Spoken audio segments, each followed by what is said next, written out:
when we speak of the US's image abroad, we are dealing with the very notion of a country brand. And you have to ask yourselves, what does the country brand of America mean to the rest of the world?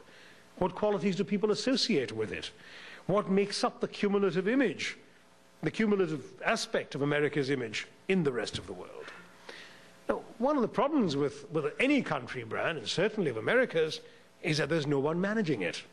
A country isn't a soft drink or a cigarette, and its very name can conjure certain associations in the minds of others.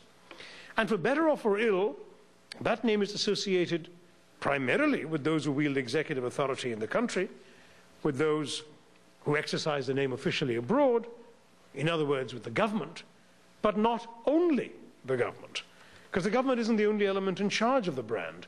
There's everything else we've talked about that people think of when they think of America, from Coke to jeans. It's entirely possible for people around the world to love American products, American books, American movies, American music, and dislike the policies of the government of America. That's why anti-Americanism is a meaningless term. Many people who love a great deal about America and dislike some of the policies of its government are often wrongly dismissed by politicians in this country as anti-American. I'll come back to that later. In fact, many of the people who are most considered anti-American would love to partake of the American dream.